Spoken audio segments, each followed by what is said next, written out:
Bad boys, what you want, what you want, what you gonna do when Chevy John Brown come for you? Welcome, folks. We are live here in the studio, WSIC. We are joined today with a couple of fine gentlemen.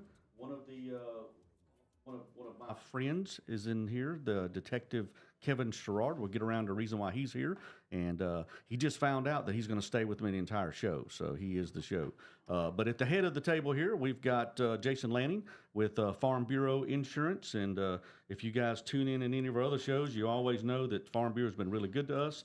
We're going to get to that Deputy of the Month here in just a moment. And I'm Captain Matt. So we are live here in studio at WSIC. You can see us on WSIC's news app, on X streaming, and also you can call us on their telephone line, which I think I was one of the first ones to announce their telephone line is International Nationwide Universal, toll-free, 844-STUDIO-4, 844-STUDIO-4, that's 844-788 3464, and as soon as I get my Facebook up here, I'm going to say hello to anyone who tunes in on Facebook Live and sees us on WSIC, because I'm still old-fashioned here with this stuff. So, yep, there we are. I see us. Okay.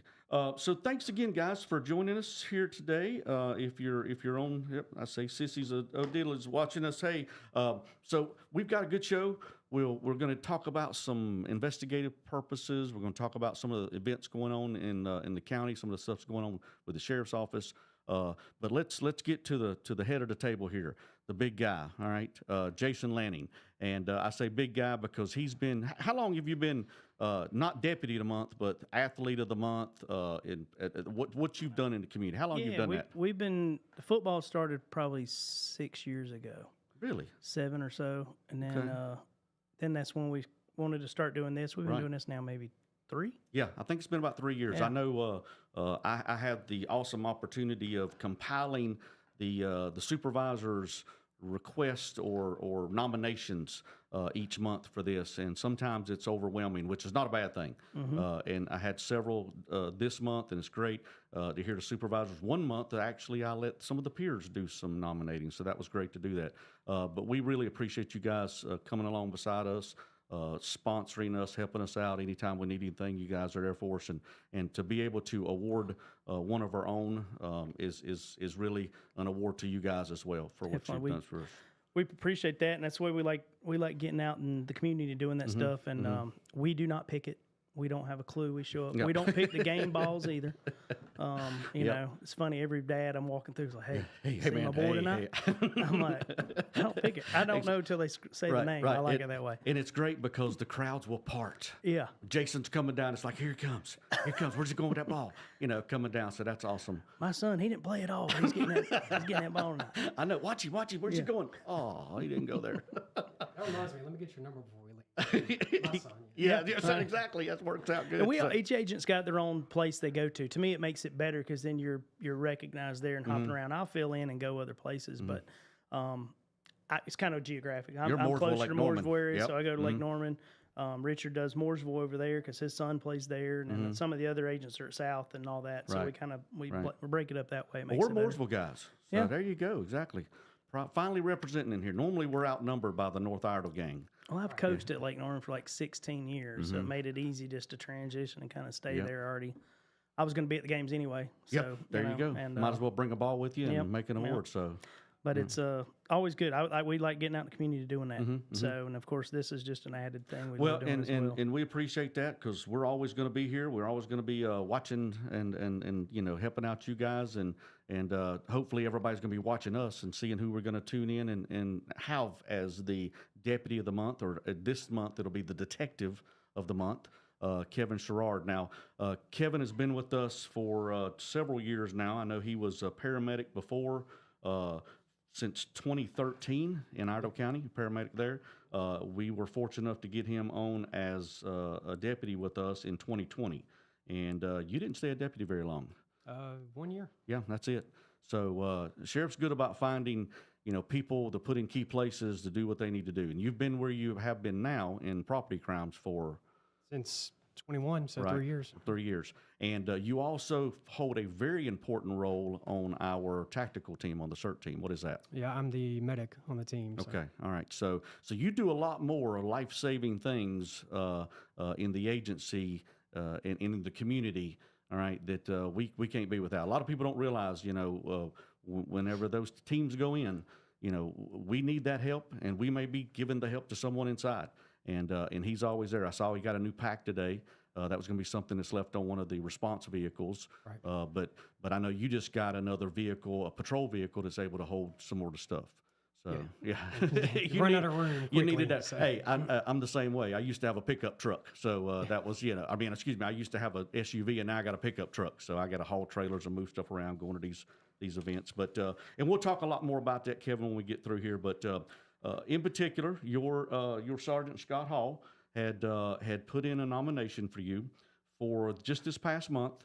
There were quite a few cases of car break-ins, and those were occurring down off the Brawley School Road area, Chuckwood, Macwood, and we're seeing those all over the county. I mean, every agency's seeing those. But due to the diligent detective work, the contacts you were made, you were able to charge 2 adult males, one juvenile male from, guess where? South of us in Charlotte. But those charges actually linked to cases with CMPD, Lincoln County, Rowan County, and Huntersville Police Department. Same suspects doing the same crimes. So I think when Scott submitted this to me, he said that on your charges as well as the charges that you were able to gather up, and since we got them in our county, which served their charges on them, so they're in our house. They're right over there, yeah, and they're in there under nearly $1 million bond, combined. It's over. It's over $1 million. Okay, all right. So, I mean, that's just a great thing to do, to be able to do that, and you're a testament to the community, what you helped to that. So if you'll present him with the Detective of the Month award. Detective of the Month. Mm-hmm. We appreciate you, of course, to your service. On behalf of Farm Bureau and Iredell County Farm Bureau Insurance, just want to thank you. And congrats. Thank you very much. Sir. I'll get one of them too right here. So we're going to go to break here in just a moment, and we're going to take a picture with that. So don't let that get far away. What do you say, Detective? I don't know. I don't have much to say. Well, see, you knew about this you. because 2 years of this, I quit trying to do the whole surprise thing. If I tell someone they need to be on radio or have the supervisor, they knew what it was for. So he knew. Well, you were on vacation, you found out, right? Well, the day I came back. We waited until you come back, yeah. We didn't want to ruin your Those vacation. first ones are always funny because the guys, they'd be sitting there like, oh, what am I doing here? Do I have to talk? What do I have to say? What do I have to do? What did I do wrong? What's going on? Why do I have to be on a radio show? Yeah, and I get some of those as well. So, but we appreciate, like I said, you guys helping us out with that, and I guess we'll see you again next month for the July right around the corner. So Perfect. I believe I hear the music coming in now. All right, so guys, stay tuned. Find us on Facebook or on their app, or call us in studio. We'll be back in just a few moments.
Sheriff Darren Campbell at 844 Studio 4. The Good, the Bad, and the Guilty on 105.9, 100.7 WSIC.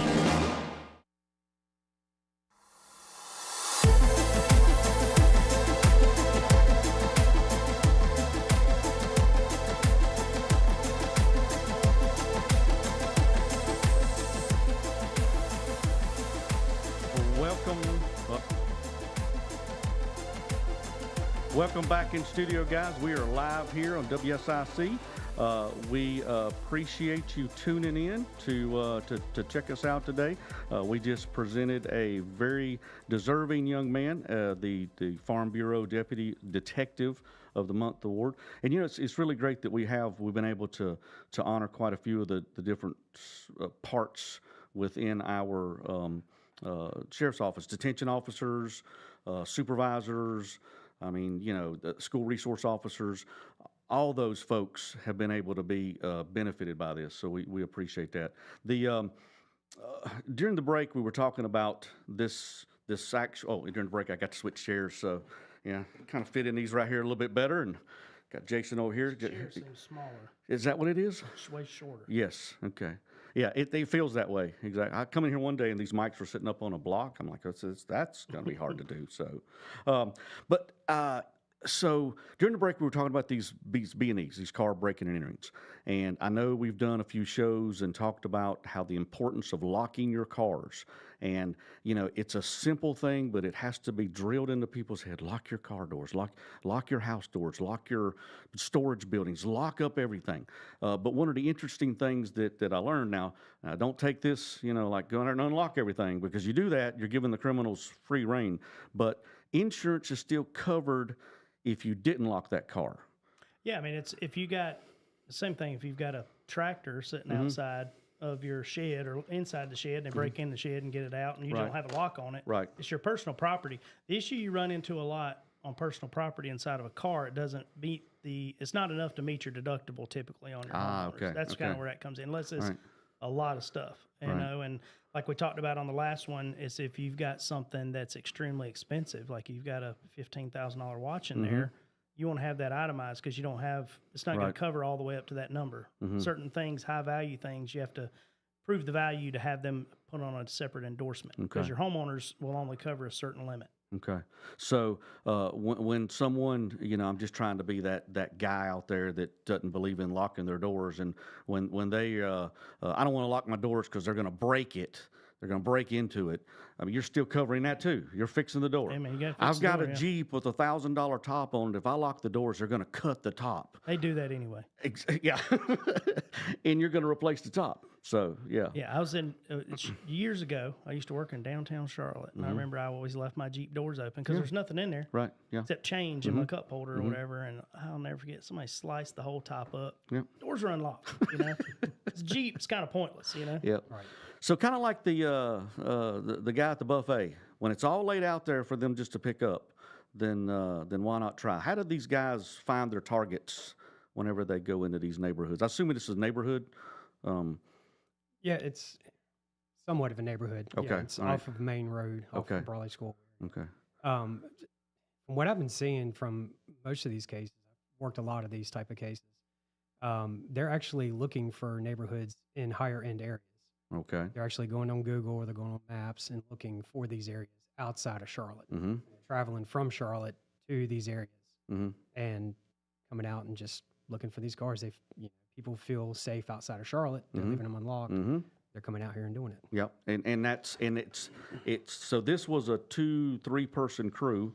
I mean, it's not always a single person, a pair. There could be dropped off in the neighborhood, scurry out cockroaches in the dark, going out there checking doors, right? That's exactly right. Any of the vehicles entered, were they locked? No, they were all unlocked. All unlocked? All unlocked. Okay, all right. And we don't want to, I mean, victims are victims. They didn't ask for it to happen to them. So, we don't want to say they deserve that or anything like that. But what are some of the items that you were seen taken?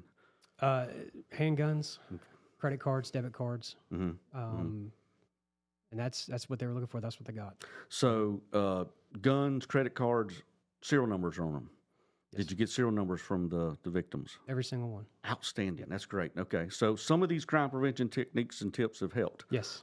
So, I mean, even your credit card numbers, you can use your phone here. You can take a nice little picture of what's on the phone, what you see, take that picture, put it in the cloud, and you've got it from now on. And you're able to provide that with the back in insurance again. When I do homeowners associations meetings, I tell them what better way if you have a natural disaster fire, you're going to replace everything in their bedroom, everything in their drawers, everything in their cabinets. Do you know what's in them? It's hard to remember all that stuff. So take that video and be able to do that. But you should know what's in your cars. What's a way that maybe what can we tell these folks to secure their cars better, or their neighborhoods, or what to look out for? Talking to the victims out, on these scenes and stuff, and going out and helping patrol when they do this is, I tell them, lock your cars, number one. Mm-hmm. Just at least before you go to bed, hit your key lock a couple of times just to make sure it's locked, and leave an outside light on. Something, light up the driveway, light up the front of your house, something along those lines. They're looking for these dark areas to go into where they're not seen. So, and I mean, you wouldn't know because you didn't respond in the nighttime, but chances are these were very dark areas. I mean, out in the county, there's not always street lights everywhere, but you can get them. You can call your power company. They'll put a pole up in the yard. It's like $17 a month. Well worth it for these big LED lights. If you've got a home like mine, I've got my mother-in-law that lives with us, and she's big into lighting. And so we have like double floodlights in 6 spots with one switch, and I put those 5,000 K bright white blue bulbs. She'll flip a switch. It looks like a runway out there, but it's good because it's a deterrent for folks coming around. Not only keeps those away, but helps your neighbors to be able to look out for look out for you and keep a check on things. Right. So that's good too. What about, let's see, I'm trying to think what else we could do, some of the tips we said. We talked about locking the doors, the lights and stuff. Are we seeing any change in the pattern? I saw there was a juvenile male here. We seeing any change in like who's committing these crimes? No, and it's ironic. The last case before this one was another multiple vehicles that were stolen, were broken into, stuff like that. 90% of those suspects were juveniles. In that one. So. Well, I mean, and those guys they're selling this stuff, or they're getting rid of it quick, right? The guns and credit cards and whatever. Yeah. With that case particularly, they were actually selling these stolen cars to other people. Wow. Selling them for a couple $100 here and there. So taking the cars too, the keys are in the cars. Yes. It's not like the TV show where they're hot wiring it and making it take off. Right. Stolen cars? If your cars get stolen, do you cover that? Stolen car. Okay. All right. What is so I've got an old pickup truck that's dear and near to me, and I've had it for years, and Blue Book value is really low. What are you going to give me for it? If you have liability only on that truck, you're not getting nothing. It's stolen and it's gone, huh? It's gone. You got comprehensive or other than collision, you'd have to have that on there for theft. Is that for the amount of value for the vehicle? It goes off of what the stated, like the cash value of it. So, usually they use a website, NADA. Okay. That's kind of where they get the value. Right. But if you just have liability only on it, I keep it locked. I don't keep the keys in it. Yeah. I park some stuff in front of it. Yeah, that's a question with it. And, let's say that hit and runs, things like that. Someone steals a car, takes off, wrecks into your car that's sitting on the side of the road. Right. If you got liability only and they can't figure out who that is, it gets a little crazy there because you can't go under uninsured motors because you don't know if they had insurance. Okay, and so the question I get always asked is, does that go against your insurance? Depends on your company. Comprehensive will go against you, depends on the company. And now it's getting more where they do, because usually those claims it's like glass claims is all under that same umbrella. Okay. But it's starting to, they'll monitor it. You won't really get points. It's just, it'll show up as an occurrence so they can put you in a different classification. What if I just call you and ask you this stuff?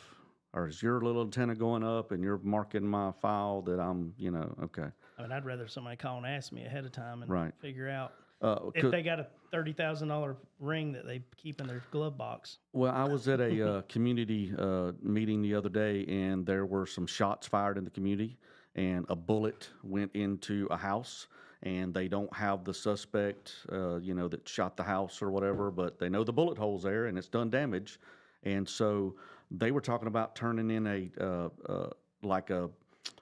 homeowner's insurance claim, but obviously that was probably going to be that expensive. But do you go for the civil claim against the person who shot it, or is your homeowner's insurance going to cover your that? homeowners can, but it's like I said, it's going to be very minimal Right. to cover it, and that's not really what homeowners insurance is for. That's for big stuff. It's not for like a $300 piece of siding you got to replace. You know what I mean? Exactly. Yeah. I mean, you could go after the other person for sure, but those types of claims is just it's a pain. But Well, it's and pointless that's to file. but I mean the reason I asked that question is that young lady had said, don't call your insurance company.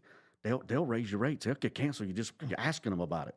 So that's one of those things. Yeah, So no, it's good. You never know till you ask. Call your agent and ask them. Okay. And then they'll kind of guide you on what's the best avenue. Well, Kevin, for I'm it. not going to ask you to give away your secrets on how you caught these guys because they might be listening and want to figure out how to do better.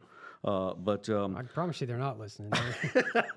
We have them. oh, these guys are not listening. They're not Yeah. listening. Yeah, so these guys are they're facing quite a now these charges. I mean, they're going to have to replace property if or when found guilty, be serving quite a bit of time. I guess they had records as well too.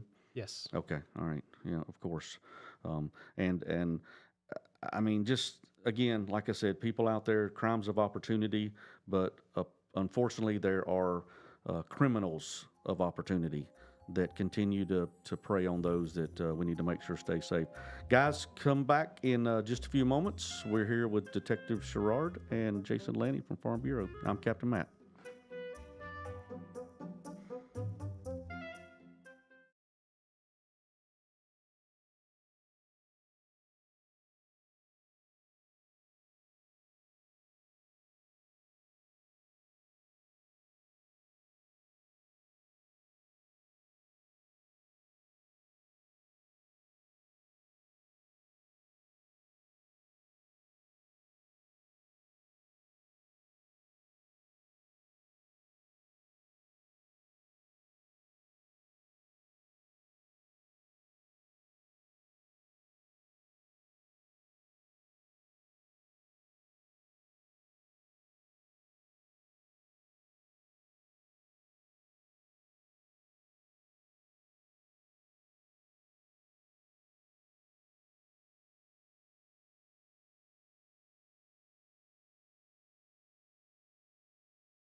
All right, welcome back in studio. Checking out here to see if anybody is listening. I've got one of the folks I work with. Here, I'm texting away, and he just tried to call me, and now I'm telling him on the radio. So I guess he wants me to bring this up because he's on here. If you're listening, Lieutenant Brandon Owens, congratulations on your promotion to the School Resource Officer Unit, as well as Sergeant Chris Atwood, two very good friends of mine. Obviously, I work very close with those guys, and school's out, so they are doing lots of training, doing a lot of extra things in the community, going to different events and stuff.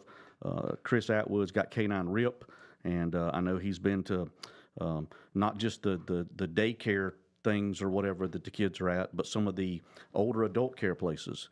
And that's really cool. I know that some of our special needs population are really benefit by those canines coming in. And Brandon Owens, he's been the lieutenant now for a couple of weeks, and it's really large dynamic unit that I get to work with as a captain. There's 28 school resource officers. There's 5 canines in the unit, and one of the things that Brandon is able to bring in is that tactical experience like you have. You've been on the CERT team. So how long have you been involved with our CERT team? 2.5 years, roughly. And your entry to the team or the reason of coming on the team, is that because of your medic background? Okay, yes. All right.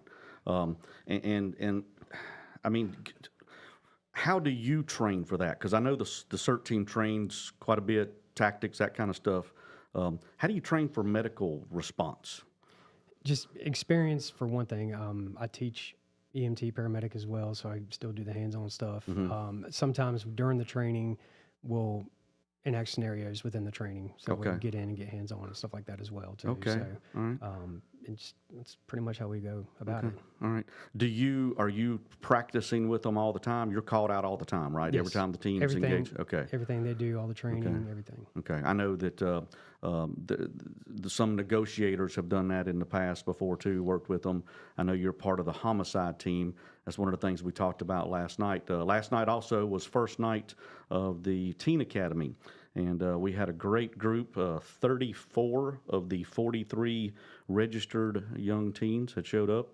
So we had a packed house, and it was a good first meeting, and we enjoyed giving them some information, getting some introductions. Kevin and I have talked. He's going to come back and talk about or teach some of the CPR, some of the life-saving first aid techniques. Now, we're only with these kids for 2 hours, and we got to keep it interesting and fun. We're not certifying anybody in CPR, but if there's somebody choking and they know there's a back blow that can be done or something that help with that, I mean, that could be a life-saving technique. So that's pretty important to do. Yeah. So would this be the first time you've taught any kids? No.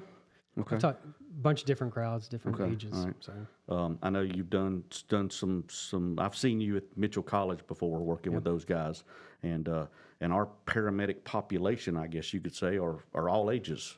They are. Yeah. 18 to 60s. Yes, So. exactly. Yeah. So there knows. So what are some of the important tools, I guess, of the trade would someone have with them if they were going to have? I know you've got a very fancy kit. That's going to be kept on the Bearcat. But if I'm a citizen and I want to keep some first aid supplies with me, an ouch pouch, if you will, in my vehicle, what should I have? Anything for stopping the bleed. Okay. That's what you want. Gauze pads to be able to cover bleed. They have chest seals you can just throw over a chest if there's something like a hole or something in the chest. You don't allow air to come in. Just anything that you can actually stop bleeding with. So there are tourniquets on the market now. Yes. Lots of people are seeing those, which, it's nothing new to law enforcement. Military, we borrowed that. Tactics, urban combat.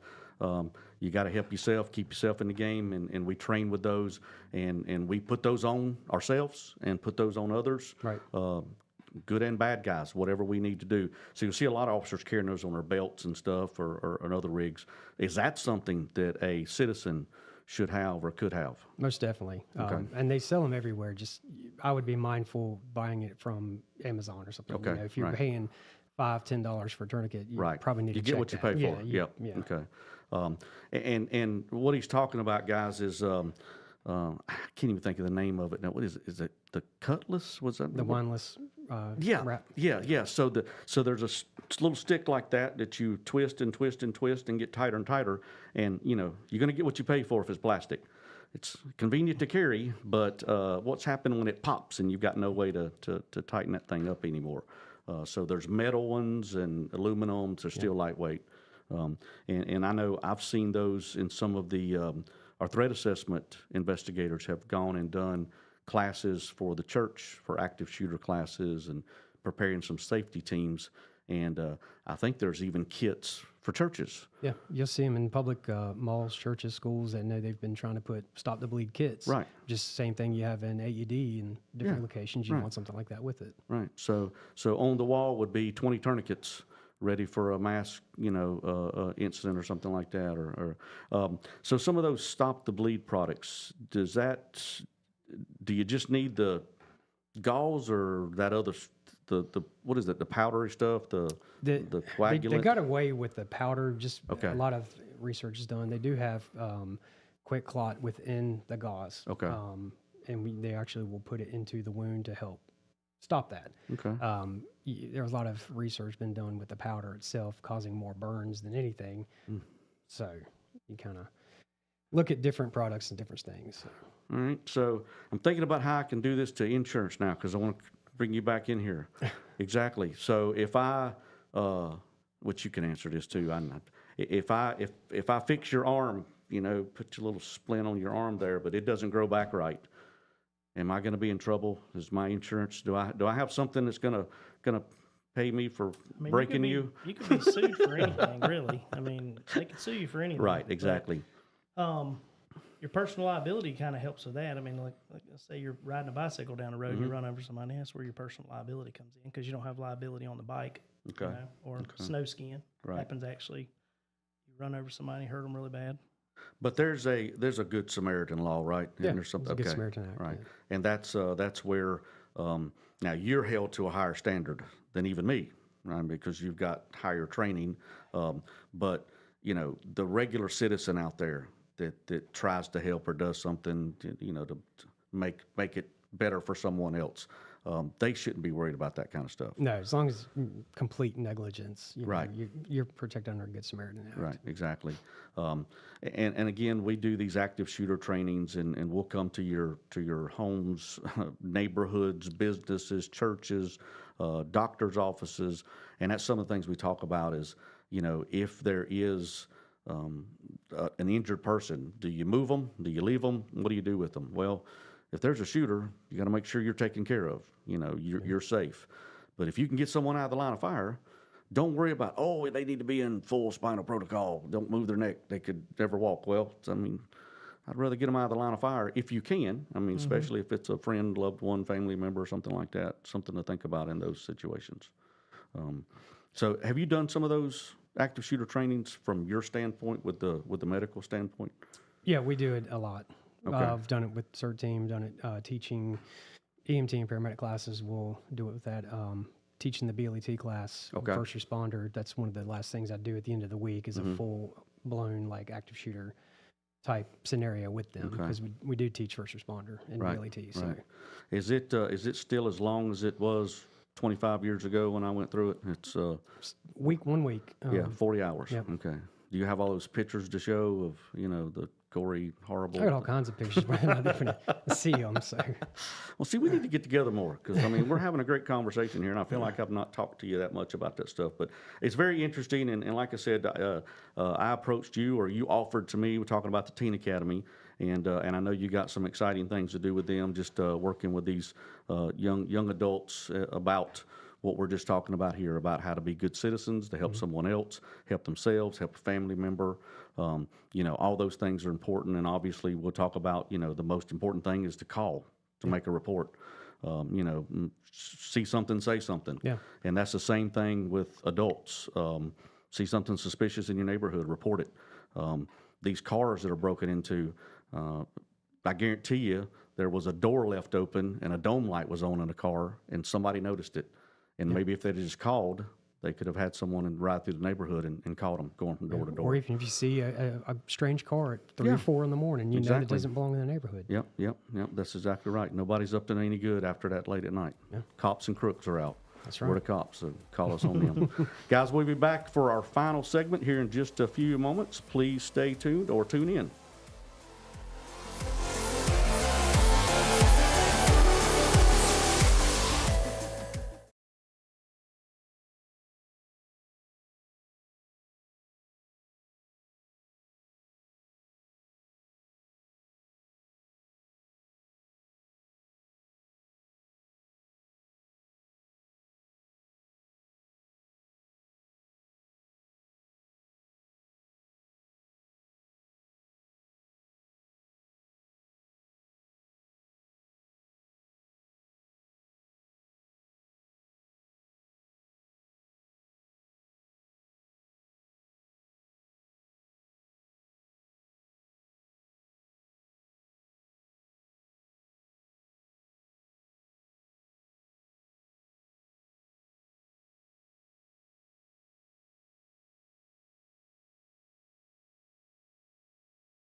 The Good, the Bad, and the Guilty continues now. Here's your host, Iredell County Sheriff Darren Campbell on 105.9, 100.7 WSIC.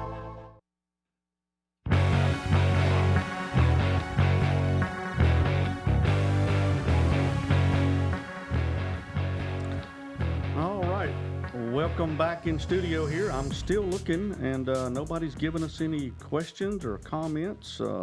I log out and come back in, see if anybody's news watching. I guess we're not that interesting today. I feel like it's been pretty good. The phone lines are open, 844-STUDIO-4, 844-STUDIO-4. Just call and say hey. So we like to hear from our listeners out there. We're finishing up with our last segment here. I know that there's been lots of great things that has been going on in the community. We've talked about the Teen Academy that's coming up, some of the other events that we've got going on in the community. We'll go ahead and hit a people's always messing up, doing bad things, and we're out there catching them.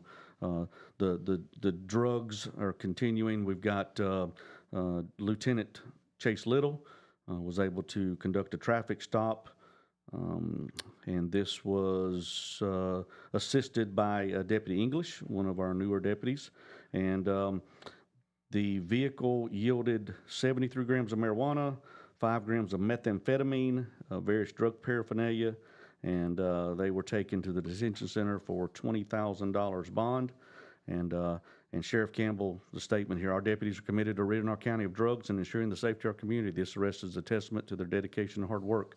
That is our patrol staff. We've got the ACE team, the ICE team on the interstate, the ACE team in the criminal enforcement in the neighborhoods and stuff. They work some of those B&Es and being in those areas. But this is our patrol guys. They're going from call to call. They're going and taking these reports when the B&E's going on. But they're out there finding these lawbreakers. This is Joshua Williamson from Stony Point, 28 years old. Katie Laws, 34 years old from Stony Point. And their records, it speaks for themselves. Multiple violations. You can see that's some of the stuff that was picked up there on them. What's the nexus to drug use and with these car B&Es?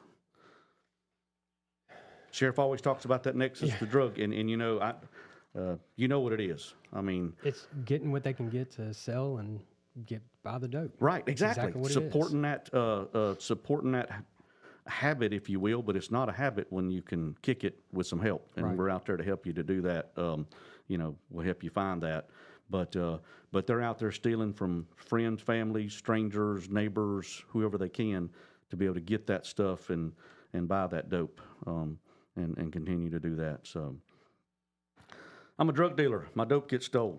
Is that insured? I've never fielded one of those calls. Well, luckily. I mean, hey, I can remember some calls before years ago. Like I was just robbed. Well, okay, what were you doing? Oh, I don't want to tell you what I was doing, but they robbed me. I know what you're doing. You're selling drugs. They took your money and your dope. And don't report it to me. So get out of that business, the wrong line of work. Speaking of business line of work, we've got the candidate program that just closed. I know that Major Hepler, Captain Yance, a couple of our patrol staff members been doing a lot of interviews, seeing a lot of these young people, and not young people, middle-aged folks, people who are wanting to get into this career. And I know you and I both have got quite a bit of education. You've got your bachelor's degree from Gardner-Webb, and you've finished your intermediate and advanced certificates, and that takes a lot of work, a lot of time and training. What would you tell someone who is thinking about getting in this career now? Come in with an open mind and respect, and just, you're not above anybody else. Just give respect, you get respect. You mean you don't have a Batman belt and a cape and you're a superhero?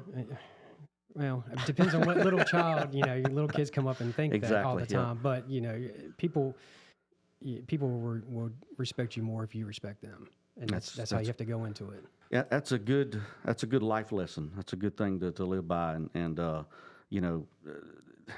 it's a job to some people, but it's also a career, a calling. And I know you've talked we was talking about these victims and insurance. You were saying that, agents aren't out there to kind of swindle you or get by. I mean, you're here to help people. Right. You're here to help, make sure they're taken care of and they insure everything properly. And this could be at their worst time. Yeah. Yeah. Yeah, I mean, because a house fire and stuff like that, it's just an awful situation. Also with life insurance. I mean, you got a husband and wife and one of them pass away and they don't have any. That's the worst feeling, because you almost feel like you didn't do the right thing. Right, you didn't prepare them for that. So, and you can only kind of do so much, and it's you hope everybody does, and but yeah, and that's that's something to think about. I guess I should plug. Are you hiring? They're always hiring. They're always looking for people. Well, we are. We've got one more school resource officer position open. We've got, I think there was some lake patrol positions that were closed, but that Citizens Academy, the apprenticeship internship candidate program is closed. So if you're interested in employment, give Jason a call. If you're interested with us, give us a call. Find Stop a Deputy. Get on the app. You make sure you have our app. You can submit a tip, report something on there. You can also ask questions, find out some of the other stuff we've got offered as well. So you also receive the alerts when we send them out. That's exactly right. Thing. Yep. If there's something going on in your neighborhood, in your area, something you need to know about, sheriffs always say, finger on the button. Let's send that out. Let's make sure they know about what's going on. Get that news out there on the app right away.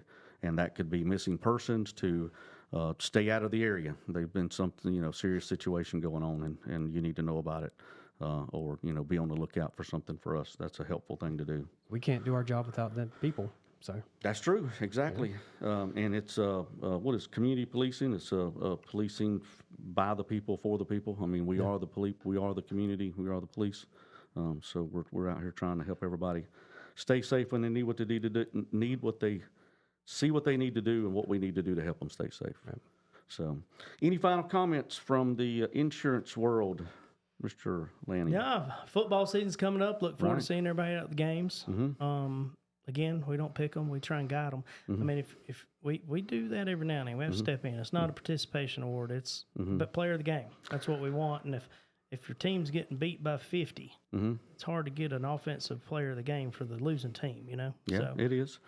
We don't do a home thing. It's whoever player of the game is. But you've got that, like Kevin was saying, that winning attitude. The winners aren't always the winners. No, I mean, I agreed with their pick. One time I was at a school and a kid had a punt return for a touchdown. He had a pick and a fumble recovery. That's pretty decent defensive day, even though they lost. I think they lost by 15 or something. But I mean, there's no one else on the field that did what he did. Right. So that part is not, and we don't just do it for the home team. Right. Sometimes they ask that and they're like, why are y'all giving it to that team from Catawba County? Yeah. I'm like, because they got it. They're exactly. Yep. It's kind of fun with those games because they're not used to it. That's they're true. Not. They don't get the thing at Iredell. So. Well, and I just like the whole idea of what we've done with the Deputy of the Month. They've done something like in the game during the last month that's made a difference. It's affected a lot of people. So whether it's winning the game, sometimes the losers can have the great attitude to carry the team on. Correct. So and I know just going back to the team thing. I know it's a valuable asset to have you on the CERT team for some of the situations that's occurred and that can occur. Yeah. We don't want them to occur, but if it happens, I'm glad that you're there to do that. So that's awesome that we've been able to put you in place for that. So, do you drive the Bearcat? Once. Were you supposed to? Once. Yes. Okay. Yes, all right. I still ain't got on the boat yet.